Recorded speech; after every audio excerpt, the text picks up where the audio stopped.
ꯇꯧꯔꯛꯂꯤ ꯃꯅꯤꯄꯨꯔꯤꯗ ꯄꯥꯎ ꯇꯥꯕꯤꯔꯁꯤ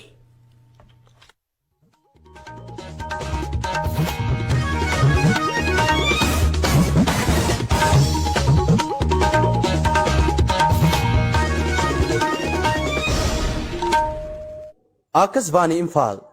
नोंमाई कपम LMG alias फदरना मयमदा Manipuri पाव पिजरी अहानबदा मरु ओइबा पाव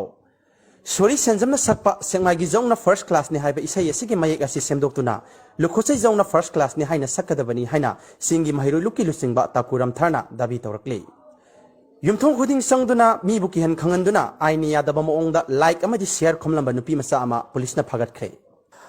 हौजी हौजी चथरिबा lockdown असि असुम असुम सांगथकिबा तारगदि मणिपुरगी लैसाबी अरिबिसिंगी ओइबा अचौबा इहौ अमा लाकपा याइ हाइना बॉलीवुड की पाखंग सलमान खाना फोंदोखरे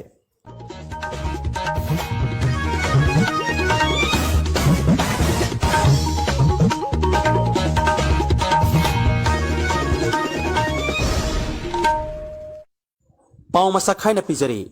मणिपुरदगी मयाई का बचिंजा मरु फंगना मुथत खिनबगी पांदम अमग लोइनेना चथरकलिबा वार ऑन ड्रग्स की सरुक अमो ओइना ngase सोरी सेंजमना सकपा सेंमागी जौना फर्स्ट क्लास ने हाइबा इसै असिगी मयेक असि सेमदोक्तुना लुखोसै जौना फर्स्ट क्लास ने हाइना सककदबनि हाइना सिंगी महिरो लुकी लुसिंगबा ताकुरम थाना फोंदोरकली मांगना मखा तारदुना हाइ मखोइना तालेबा दाबी असि मणिपुरदा लैरिबा निसादा लाइचुरबा निसादा लुपलबा नहासिंग असिबु कन्ननबगी अचौबा खोंथांग अमनि मरम अदुना मखोइगी दाबी असि नुमित तरेनिगी मनुंगदा पालेबा लैंगाक असिना थबक ओइना पांथोरकदबनि करिगुमा थबक ओइना पांथोरक्तबा तारगदि मणिपुर पुंबा पुंगनिम फुनिपानगी ओइना लेट्रिन संगबदा अथिंगबा पिरगनि हाइना लौथोखरे नाकल अमरोमदना ताकुरम थारगी दाबी हसी मणिपुर की शांति रक्षादा अकायबा पीबा याबा अमसुंग मणिपुर की इंटेग्रिटी सोकपा याबा दाबीनी हाइना यूनाइटेड कमिटी मणिपुरना अकनबा मओंगदा कंडेम तौरकले हिरम असिगी मतंगदा राज्यगी मुख्यमंत्रीना कैबिनेट मिफम अमा कौखरे अदुबु कैबिनेट मिफम अदु यावबा लाकपा मिनिस्टर सिंगी मनुंगदा अबु काबा यावरमबदगी फरक तानरक्तुना मिफम अदु मतम कक्तना यैथोखरे हाइरे यामना मिपाइनिंगाई ओइबा थौदोक अमा ओइना फेसबुक व्हाट्सएप अमसुंग इंस्टाग्राम की खुथांगदा मियामदगी लाइक अमसुंग शेयर खोमलंबदगी हेंतोरक्तुना युमथोंग खुदिंग संगदुना मीबु किहन खंगनदुना आइनि यादबा मओंगदा ऑनलाइन फोटो कंटेस्ट की लाइक अमदि शेयर पीदबा यारोय हाइना डिमांड तोरंबा नुपी मसा अमा मणिपुर पुलिसना फगतखरे हाइरे मालेम सिनबा थुंगना सैथेंग पीरिबा कोविड-19 मरम ओइदुना लैबाग असिदा चथरिबा लॉकडाउन असि असुम असुम सांगथकिबा तारगदि मणिपुर की लैसाबी अरिबिसिंगी ओइबा अचौबा इहौ अमा सोइदना लाकपा याइ हाइना सलमान खान अमदि अलू गलीगी एक्सपर्ट केना मोट फोंदोकनरकले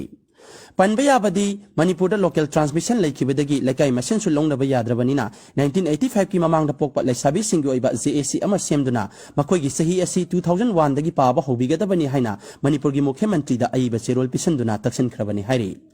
अदुबु 1995 की ममांगदा पोकपा लैसाबी सिंग असिगी सही असि 2001 दगी पाबा हाइबसि ओइथोक्तबनिना मखोइ असि मथंग थादगी ओल्ड एज पेंशन पिरगनि हाइना राज्य असिगी सोशल वेलफेयर मिनिस्टर नेमसा किगेना लाउथोखरे सलिबा था असिगी तांग 15 दा नई दिल्ली दा पांथोकदबा भारत ने ब्रिटिश की मखुतगी निंखा तंखिबगी 63 सुबा इंडिपेंडेंस डे पालन थोरमदा मणिपुर की मुख्यमंत्री नौरेम वायरल सिंगदा बेस्ट फेसबुकर अवार्ड पिरगनि हाइना राष्ट्रपति रामनाथ कोविंदना लाउथोखरे फेसबुक की CEO अमसुंग फाउंडर ओइरिबा मार्क जकरबर्गना अथुइबा मिथुंगलेन ओइना पांथोकदबा थौरम असिदा मणिपुर की मुख्यमंत्रीना लेमजनिंगाई ओइबा मना असे लौरुनबगीदमक्ता सेम साबा लोइख्रे ताबिरिबा पाव असे आइगी खनाउदगिनी हौजिक पाव मरक थना अतेनबा ब्रेक अमतंग टिंग Tong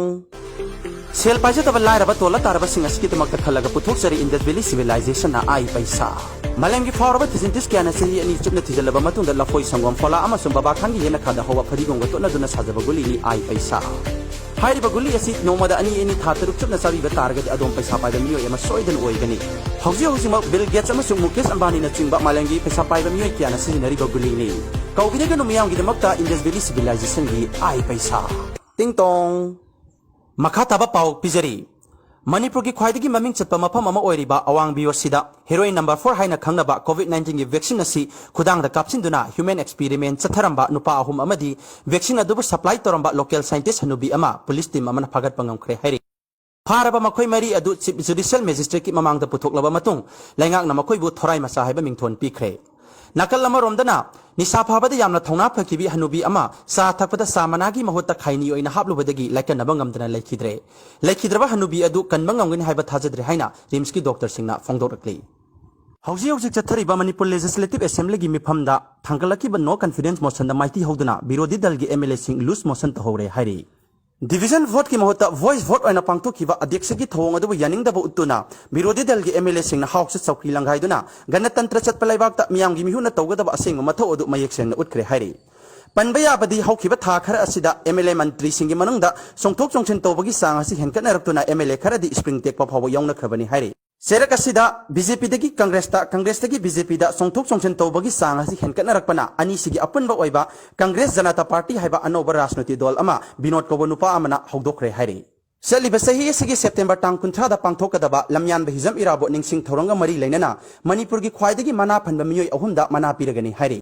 Maramaduna na phanba ichili naw singna isagi ming laifam amadi nagi asangba adu si amada ibiduna manak nakwa vendor da pisin biraknaba khanghalakli Manipuri film ki puwari di ihan hanbo oina Manipur Film Society na sinduna sangna rebi actress ningomam bizu manba tanakre hairi Manipur gi tungan ba mafong kiya dagi lakiba miyoi samaga kuntere na pangthokhiba sangdamnaba aduda uma kaubi samarak ngamarak amana bizu khwaidagi male haiduna ahanba mana phangkre hairi adubu laibak thibadi bizu masamakti ani suba mana phanghore